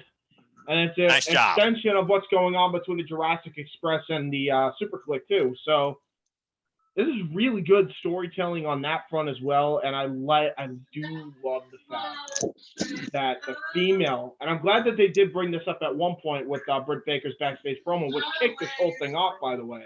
Yes. It started with her and Anna Jay and then transitioned into her and Tay Conti. Yes. I love that they include the women in the storylines with the men. I don't know what the hell is happening on the other side. They don't do that. I've heard that they just haven't done it. Like and it shows that when they just released BFAB from Hit Row too. So it's like, I'm glad that AEW does include the women in the male storyline department too. And right, but it doesn't like overshadow either side, and it's not like you need them in intergender direction either, which I feel is very important because you don't see them like literally with each other at the same time either. Yeah. So that being said, I look at the match like this: potential. Ty Conti continues to showcase and grow. She has unbelievable, incredible potential. And congratulations, by the way, Ty Conti, on your first action figure. It wins the Prime if King tries to pre-order it. That's so cool. Yeah, she deserves it. She deserves everything she's gotten, okay? Perseverance. Oh, no, we broke King. We broke King right there. Now, King, don't get too excited, okay? Froze. No, it didn't froze. Yeah, yes, King, in case you haven't been following Twitter, I'm surprised by that. Your girl, Ty Conti, finally has her own figure. Congratulations. That being said, do not get it out of your head, King. I know what you're thinking. Action figure, King. Let's be civil here. All right, I know we're men, but this ain't no hentai figurine, okay? Oh God! Why'd you brought that word up here? They're not even in Japan. All right, I know Kenny Omega's an anime fan, but Jesus. They start doing that, Lord help us. That being said, I keep saying I look at women in professional wrestling, but kudos to their beauty as well. That being said, Ty Conti, this is her second AEW World Championship match in her AEW career. She took Hikaru Shida to the limit, and again, I feel that Britt Baker, she's going to have to try and overcome Ty Conti's striking game, because that is where she succeeds. If that pump kick hits, that's a game changer. But also, something tells me that Dr. Britt Baker DMD is not going to be alone here. Then again, she mostly went at it by herself against Chris Statlander, though she did have Jamie Hayter and Rebel in her corner during Grand Slam. But this is pay-per-view. Britt's going to be out to prove a point, I feel like, too. So I definitely do have Dr. Britt Baker DMD retaining. As far as what's next, with the TBS tournament now coinciding in this division and tying up most of that division too, I really don't know, but longer term, I do feel like it is going to be Thunder Rosa versus Britt down the line. And the fact that Thunder Rosa and Ty Conti and Anna Jay form a trio, I love that. But that being said, I got Dr. Britt Baker retaining too. Now, we've already broken King. I'm sure he's just been waiting in anticipation. He's got his favorite involved in this, but he's also got the doctor involved in this. And he knows how good and how driven Dr. Britt Baker is too. King, you're on point. Ty Conti, ever since coming to AEW, I mean, we've seen this woman in NXT, and I felt like she was underutilized over there. Even everyone does. She had so much potential down there. I don't know why you had her in NXT so underutilized and didn't even use her as much. But then when Tony Khan gets her on his payroll, and all of a sudden I'm just like, wow, another NXT talent you let go who had so much potential, and then I'm just like blowing minds away, and she's just like one of the best female wrestlers that I've ever encountered. That's why she's one of my favorites of her athletic ability, her background, and in general. And when you come with the doctor, ever since she's been white hot on this title run, ever since back at Double or Nothing this shit, she has been white hot with this momentum she's been carrying. It's still too early to take that title off of Britt, but you can even go far with the momentum as far as the St. Patrick's Day Slam match with the Lights Out.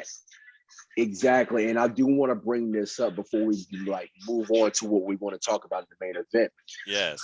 Deonna Purrazzo did say her end goal after her Impact contract was up was to sign with AEW.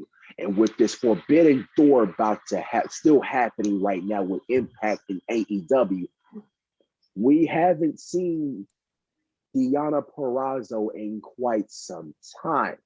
And when the doctor retains, and we all know when it comes to pay-per-views, when it comes to Tony, he loves to give us those surprises. Mm-hmm. Do you think we will see the Virtuosa and the doctor in the center of the ring in Minneapolis at Full Gear?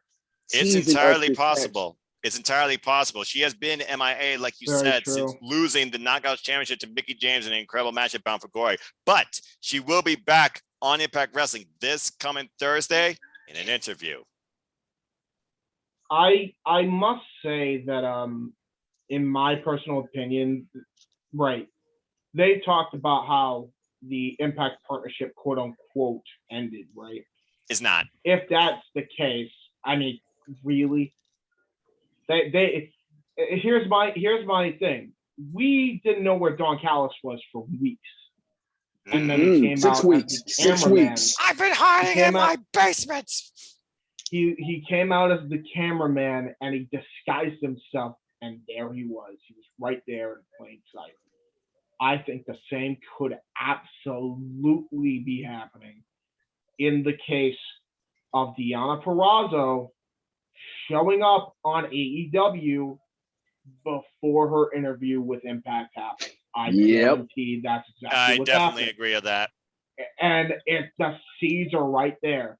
And that brings me to another situation as well, where she is in a match, and we talked about this earlier before we were on air tonight, but there's going to be WrestleCade, and Mercedes Martinez, Deonna Purrazzo, and Thunder Rosa are in the same match.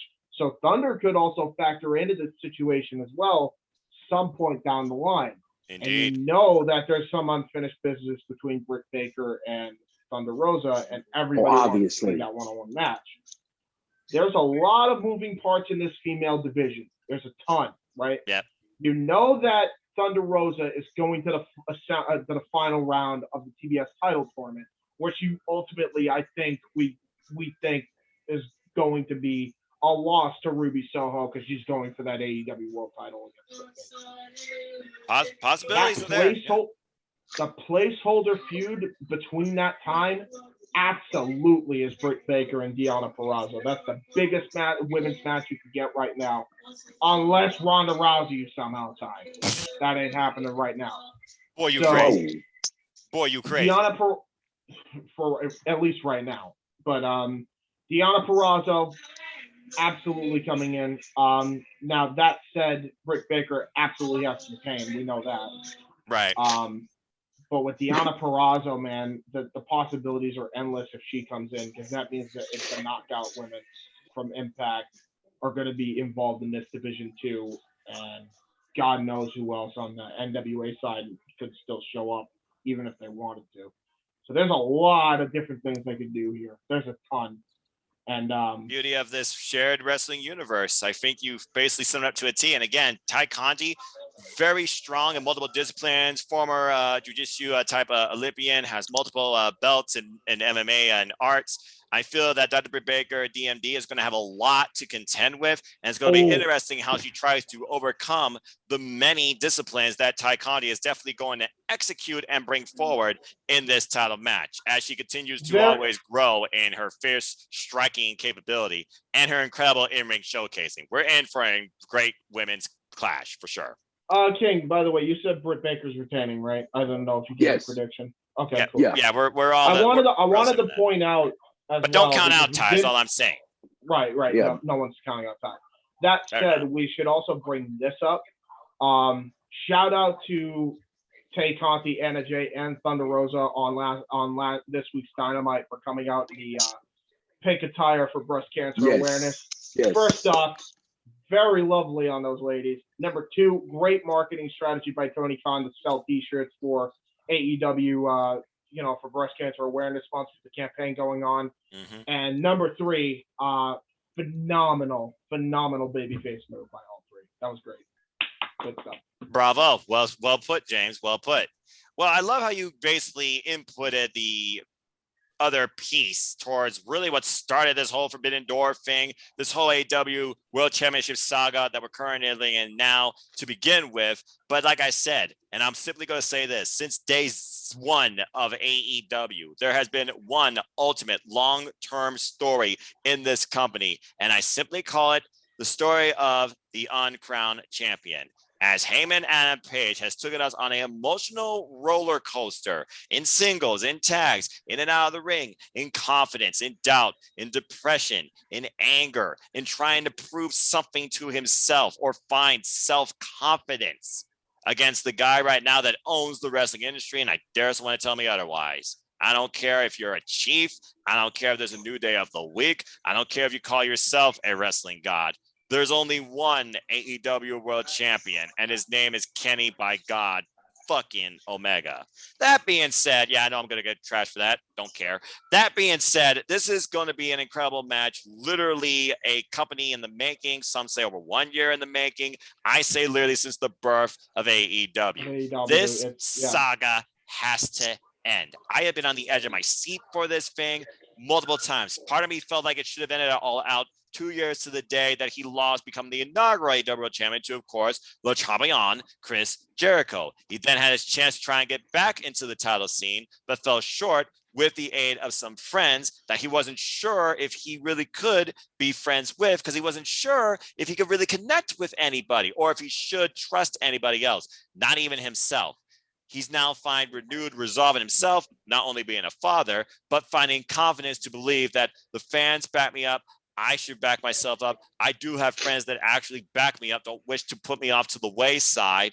And now I need to bring forward this cowboy shit to finally be something that I know I can be. And that is the AEW World Champion. And in less than 7 minutes, it all culminated in a simple contract signing where, simply put, good job, Hangman. I'm proud of you.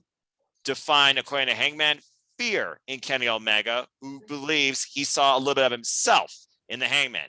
Honestly, when I think about these guys' journeys, their ideologies, and that promo, I definitely understand where Kenny Omega was coming from. I definitely understood where Hangman was coming from, too, with the former tag team partner reference as well.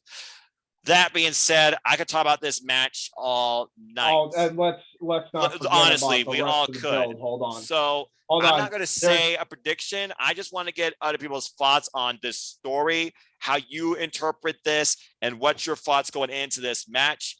James, I will start with you. Before we even get to that, you forget one key thing about the build, or two key things, actually, because we just watched Rampage as we're recording this as well. Yes. Don't forget that Adam Page got bloodied up by Don Callis, who we mentioned disguised himself as a cameraman and assaulted Adam Page with Kenny, and had Kenny write his initials in Hangman's own blood on the contract. And then the next episode of Rampage, after the Elite get done cutting their promo and they tell Hangman they can move away after Hangman and Cole have a face-to-face, again, more subtle seeds that there could be an Era and Elite split here. We'll get to that later when we get there. Adam Page apologizes for costing them their tag team titles all the way back in 2020 at All Out that year. Or no, I'm sorry. Revolution. Leading up to Revolution. All Out that year. Yeah. That was so good that they brought that up. But he also said, you cost me my world championship shot. So as far as I'm concerned, we're even. But if you even think of getting involved in my match, I will ruin you. Interesting. Very interesting. Does the friendship that the Young Bucks have for Hangman Page go that deep that they, after he just apologized to them, do they forgive him? Do they try to be his friend again? Do they subtly start to turn babyface while Adam Cole becomes jealous? There's a lot of intricate parts here, but it all leads into one end result. Hangman's winning. This is too much. You cannot, I don't care what Bully Ray says, I don't care what anybody else says. Hangman has to win this match. No doubt. He has to. This is, since the beginning of AEW, you put it perfectly, Noah. Like they have built up Hangman Page as the uncrowned AEW World Champion. He came up short at All Out. He hasn't gone for the title since. He's come very close, but always fell short. He's now never been closer. He's just as close as he was at the first ever All Out, all the way back in September 2019. He's got to win it here. He's got to win against Omega. They've built this up perfectly since the dawn of AEW. So there's no way they're not going to, in my opinion. You couldn't have asked for a more wilder emotional roller coaster ride for a professional wrestler since the start of a company towards ultimately becoming the guy in the company. And Kenny Omega slightly alluded to, you lose in big match situations. You fear failures. If it wasn't for your flaws, if it wasn't for your mistakes, and Heyman's owned to that too. For a long time, it was the one thing that defined Hangman and held him down. He's finally found peace with that. And ultimately, I feel like that's what's going to lead him to the ultimate victory. This might be the match that gives us the spot you never thought you would see. And that is somebody surviving the one-winged angel. How deep, how far will this match go in what needs to be? Not what I'm necessarily saying will be, but what needs to be. 99% I am positive it needs to happen that Heyman Adam Page becomes the AEW World Champion. Now, King, I know you're all elite. I know you're wearing the elite shirts. You and I both know how big of a fan we are of Kenny Omega. But you cannot deny the storytelling that Kenny Omega puts forward in everything he does professional wrestling. And why I feel like still as a heel, what he said Wednesday was about, I did this out of necessity. I feel there's some solid truth to that because at the end of the day, I think Kenny Omega wanted Heyman to truly be in that spot, that mindset, that state where he can lead AEW. Kenny Omega wanted to change the world. He's done that on multiple fronts. I don't think you could do a bigger world change right now than Hangman becoming the new AEW World Champion. Your thoughts? Kenny, one thing, and it basically ties in with this whole thing. Kenny Omega has been having that same Twitter cover, that same Twitter all-out cover from 2019. Who was the first AEW World Champion? Jericho. Who was the second? Moxley. Who was the third? Omega. And who was that last person in that all-out 2019 graphic that he still has on his Twitter head cover? Hangman. Teases right there from day one. It's basically AEW was meant for Hangman. The way this emotional roller coaster has been, basically he felt doubt. He left his friends in the Dark Order, even though he wasn't really a member of the Dark Order, but he left his friends in the Dark Order. He felt like he couldn't get it. He felt like he was feeling doubt. He felt like he was losing confidence. And then he took weeks off in real life situation to become a father. And then to set it up for his return, they did it so perfect with the casino ladder match on that anniversary show, because that pop that he got when he came back was tremendous. When he came out as the Joker in that ladder match and he hit that, what was it? What was it called? Deadeye? Yes, the Deadeye. Yes. The Deadeye on the table. Oh my God. And then reached up and got the chip. And basically that pop that he gets is basically so tremendous. And the pop, by the way, that would continue to get louder as each show went on. With every promo he got, with every movement he did, with every match he had. Bringing forward cowboy shit. Yeah, because this is truly cowboy shit. I mean, he is the mega baby face. I don't think you can't get any more mega baby face than Hangman Page. He is that mega baby face that you just basically want to cheer and cheer and cheer on. And then basically when he came back and he did that backstage interview set after that first commercial break, one rose to the top, he was still feeling, a little self-doubt that, he won, but he was like, when shall I time this? When should I go after Kenny? And then all of a sudden, it was like he was starting to feel confident. He got his friends back in the Dark Order. And then all of a sudden, he started feeling confident and more confident as the weeks went on. And then, boom, there it was. When he cut that promo on Dynamite, oh my God, that's when Hangman was truly confident in himself that, okay, I can beat Kenny. I know Kenny. I basically was in the elite with Kenny and the Bucks. I know what he's capable of in that ring. All I gotta do is basically, if he hits that one-winged angel, I'm gonna find a way to kick out of it. And he's definitely going to be that one person to kick out of the one-winged angel besides Ibushi. Thank you. Besides Ibushi.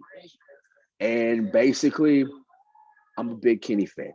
We're all big Kenny fans here. But at the end of the day, at the end of tomorrow, basically it's 1:15 over here Central Time. At the end of tonight, it's time. It is time. It's Hangman's time to basically let's go with the title reign that we've basically long-term this storytelling for 2 years. Basically, because 2 years, because last year these two met at Full Gear in that same AEW World Title Eliminator tournament, but Kenny beat Hangman. Now it's time for Hangman to get that win, but not only that win, but also become the new AEW World Champion. And I think that's going to get the biggest pop to close out the show. No doubt. No doubt. It could be the biggest pop in AEW this whole year. And by the way, I mean, I will say probably second biggest because nothing's going to top that. Nothing. Oh yeah, you're right. See the CM Punk thing. Nothing. You're right. Nothing's going to top that. It could be the second biggest, but yeah, you're right. You're right. But he will get a level of CM Punk style pop. I no doubt in my mind he's going to get that kind of pop. The energy. Got held ovation at Double or Nothing. So he's got it.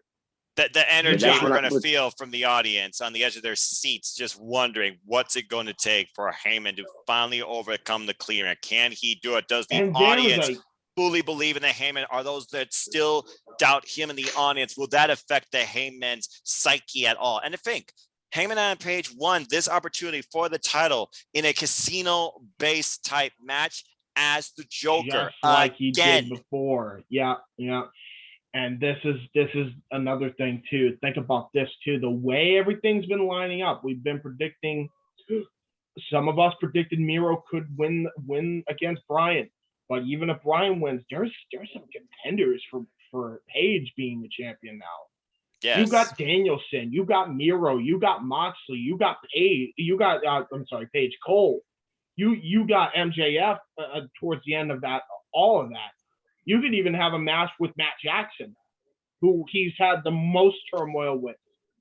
Yes. And when it comes to the two Bucks, that's a lot of contenders for Hangman to go, whether that's on TV or pay-per-view. So they've set the field up nicely for Page for a very lengthy title run, which is why I think a lot of people thought to themselves that maybe Hangman shouldn't win because they didn't know who the heck Hangman should face. Now it's clear as day that he has some contenders on who to face. I would also add Powerhouse Hobbs to that because he has history with Team Taz, and Powerhouse Hobbs is in the top 5. That's true. That is true. Mm-hmm. Bottom line is this: we end Full Gear with the crowning of the Hangman as AEW World Champion. And but the way they told this story is very similar, even though it's completely different because 2 different worlds. But I mentioned this before on the program. I'll say it again. No doubt in my mind, they're telling a Johnny Cash-esque story here with the Hangman. No doubt. It's going to culminate in such a triumphant moment. The way that Hangman conducts himself is very similar to how Johnny Cash would conduct himself IRL. And the storytelling has been beautiful, and I've never seen someone so over organically because of it. Like, this is gold. It's very much gold here, and there's no way you could pass this opportunity up. You say it's 99.9. I'm going with 110. He's got to win that title. Got it. It's got to happen. And plus, and that's why I feel like that's going to start the domino effect of the elite. That's right there.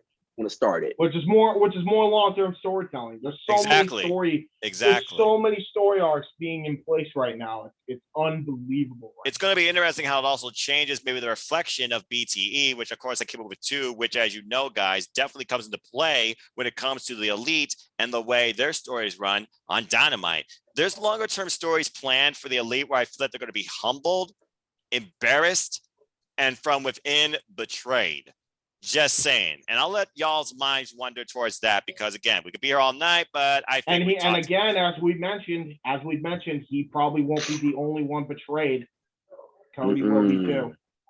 There's a lot of things changing. A lot of moving parts. A lot of things moving around in AEW. 2022, as Tony Khan alluded to, is going to be extremely interesting. Considering right after Full Gear, we have information about the Owen Cup to come. We have the TBS tournament and the TBS move, and who knows who will show up next in AEW too.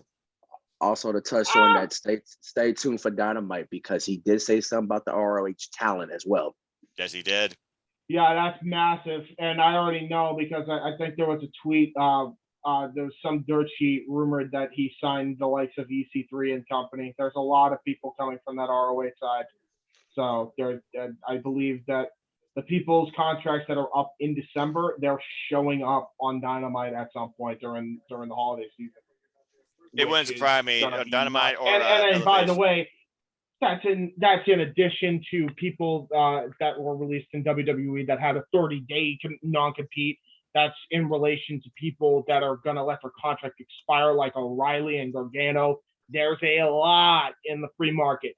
There's a lot in the free market of wrestling right now. Again, there's a lot of promise towards what's to come in the wrestling industry, especially to AEW and through AEW too. As this Forbidden Door opens even more, it seems, bringing chaos forward too. A lot to think about, gentlemen. A lot to think about. Chaos involved as well. We during this whole time we forgot to mention the fact that we haven't, since this is a legitimate program, Chaos is officially in AEW canon via Orange Cassidy and the Best Friends and Wheeler Yuta. What the fuck? Who the hell saw that coming? Okada's all elite Okada's all elite without saying he's all elite. He hasn't even made an appearance yet, and people know he's all elite. I'm just waiting for Ishii. Also part of Chaos. Ishii as well. Yes, that's right. I'm just waiting for Tomohiro Ishii, both of which are in America right now. They also teased Tanahashi before, and they teased Ibushi now on television. And Kenta has called out. What's going on? And Kenta has called out CM Punk. Remember, guys, Wrestle Kingdom is 3 nights this upcoming year. Yes, it is. And we are literally just under 2 months away. Prepare, gentlemen. But that being said, for now, let's go ahead and rest our minds. We are literally, and I kid you not, literally under about, 12 and 7. Yeah, we're literally under 20 hours away from AEW Full Gear, the final pay-per-view of 2021 for AEW's quarterly base year. It's going to be a show to remember. There's going to be moments, shocks, and I feel surprises galore, and a lot of fans look forward to too. I can't wait. Again, gentlemen, good luck. This is a pleasure doing the video with you. Folks, we'd love to hear your thoughts, your opinions, your predictions, your insight, your overall expectations, and your overall just interpretations of all things wrestling and all things elite wrestling too. What match are you looking forward to? Are you going to check out the pay-per-view? Are you going to try and find it online? I know people do that too. Are you going to follow AEW? Have you followed AEW yet? Or do you know somebody that follows AEW? Connect with us. We are ATW. We enjoy all things wrestling, but especially AEW. # Raw Elite. We'd love to hear from you too. That being said, good stuff, gentlemen. I wish you both good luck in predictions. James, why don't you go ahead, plug and promote your stuff, and where can people connect and find you? You guys can follow me on my main YouTube channel, youtube.com/user/JHEBERTSIDE95. That's a mouthful, but sometimes people get my last name confused with Herbert instead of Hebert, so I have to be specific. Put an R in there. So yeah, check me out on there. I do occasionally I do Team Menace, which is ironically the most popular thing on my channel, although I do a lot of other things too, podcasts like Indie Force, Open Mic Night, all there. Check it out, all under the umbrella of FTW Productions. Check that out. Hopefully Eric can teach me how to use Linktree, because that would be a big help. I'm gonna fucking forget. That said, though, you guys can also find a part of the FTW Productions umbrella, youtube.com/user/WYW Pride. That's my CIW league. Immortal is still going strong in the view count. We're almost to 3,000 total concurrent viewers across 3 separate channels. The biggest one being on Casey's, over 1,000 viewers on that. So keep giving it love, keep giving it support. Share it with your friends, your family, your loved ones. I think it's great. And I'm still proud of that work. I'm still proud of what we were able to accomplish there. And the best, by the way, is yet to come. You want to talk about, it's not going to be 2022, but it will be 2023. So if you think 2022 is going to be crazy in pro wrestling, wait until the CAW realm comes in, because when we show up with our show, you ain't seen nothing yet. That's all I'm going to tell you. We're going to bring a lot of wrestling as well. So I can't wait for that. So stoked. And by the way, check out Wrestling Fortune 44, youtube.com/user/Wrestling Fortune 44. Videos should be posted after All Out weekend, or All Out weekend, listen to me, Full Gear weekend. Botch. So check that out. Probably a fantasy, probably a retro, and more than likely another retro with my new webcam, because that will actually be recorded in recent time. So definitely give a shout to that and check that out. And that's all I got to plug. That's a lot to plug, but that's all I got going on. Well, you're a busy man. You got great passion in your work, and you should. And congrats to all your success. I wish you more going forward. And James, it's always a pleasure. You being part of ATW and these forums too. We appreciate you. King. You're gonna plug the Jeff Meacham thing though, right? Probably. Yeah, of course. King, okay, man, we've been ATW since day one. We've been all elite since day one. We are in for a wild ride under 24 hours. It's always a pleasure, my friend, coexisting with you on this forum and the Twitterverse too. Where can other great people, wholesome and wise and good all elite fans connect and find you? Man, follow me on Twitter at AMTXXIII23.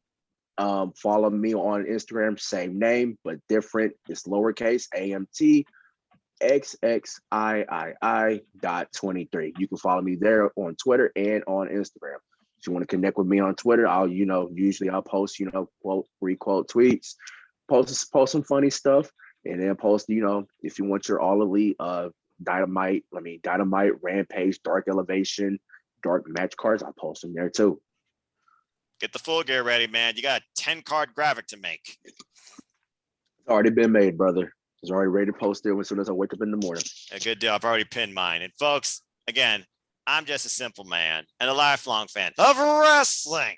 It's as simple as that. So find me on Instagram, Twitter, and keep following this YouTube channel here and in Foster 1916 for all fans wrestling. Of course, shout out to the ATW crew, the entire family, including those not here, but including not limited to Nick Setters, Indigo, JD Ultra, Casey Flynn, our queen, Megan Chiba, Indie Darling, Cindy J. I want to do a show with her, by the way, one day. I hope we can actually make that work. I think one day. Cool. I think one day it could happen. Our Inquirer, of course, at Neo Reality Entertainment. The Kid Bandit, member, of course, graduate of the Nightmare Factory. I'm probably forgetting other names too, but literally my brain's about fried. Our enforcer, Lex, I'm pretty sure I said Indigo. If I forgot somebody, I so sorry. May you forgive me too. And again, folks, as James was about to allude to, stay tuned. I will be part of the Jeff Meacham Network live reactions. Watch along, and you'll just get the live reactions and commentary from me, James Huber, Kiz Gallagher, Christopher Rotz, and who knows who else might show up with, of course, Jeff Meacham in the background. Link to that will be, or to his network will be in the description down below. And come join my little AEW Pay Predictions League. The forum is on my Twitter as well. You got till kickoff. So come here, all elite. Let your predictions be heard. These two gentlemen just confirmed theirs, as well as other members of the ATW family. Let's see who can call it right, and shout out to, of course, the proper podcaster, Joseph Kahn. I knew I was getting somebody. As always, I like to close. There are no winners, there are no losers, there are no bears. They're just fans with opinions for this passion we all share. So at the end of the day, folks, support one another and respect each other, and just enjoy life and enjoy wrestling. It's as simple as that. As my other monitor just went So I know I've been going way too long.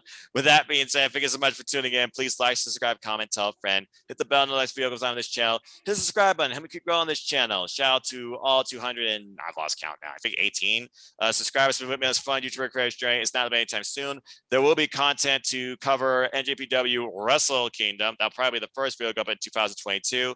And I think because we know our biggest professional wrestling things end come the end of November, with the exception of one last Impact Plus Special 2, maybe for the first time ever, we'll do an ATW Awards show too, calling out our favorite I'm down. matches, I'm Down down with that. Let's go. superstars, wrestlers. Each of us will pick one, and then we will vote, and majority will rule, and we'll also post polls on the Twitter as well. So stay tuned for more on that, because again, your opinions matter. We're all just fans at the end of the day, in one way or another, for this love and passion we call professional wrestling.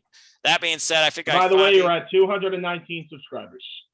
Oh, thank you. Again, it's not about me. It's about wrestling. Humble to connect with great people like you two and the lot of you that follow this supplement too. Again, folks, I think I've said enough. I think we've talked enough. I think we've expressed our excitement and interest enough where we will now bid you all a fine adieu. Take care. Enjoy life. Tomorrow's never guaranteed. Treasure your families and enjoy wrestling. JR, please take care of yourself, my friend. Please wish JR, of course, folks, all your best wishes and prayers as he deals with certain situations too. If you also are dealing with situations, find a friend. Let's support one another. Encourage one another. Do not discourage. Do not belittle. Do not toss to the side. No matter what you go through, you're not alone. We're all human at the end of the day. We all face challenges, but we're stronger together, not alone. And that's all I got to say about that. Thanks for tuning in. And I think for James Morgan Freeman Hebert and the All And Elite. thus concludes another podcast with Noah Foster and friends. And until next time, toodaloo. I don't think I need to say anything else. Thank you, folks, for tuning in once again to another ATW View. Adieu.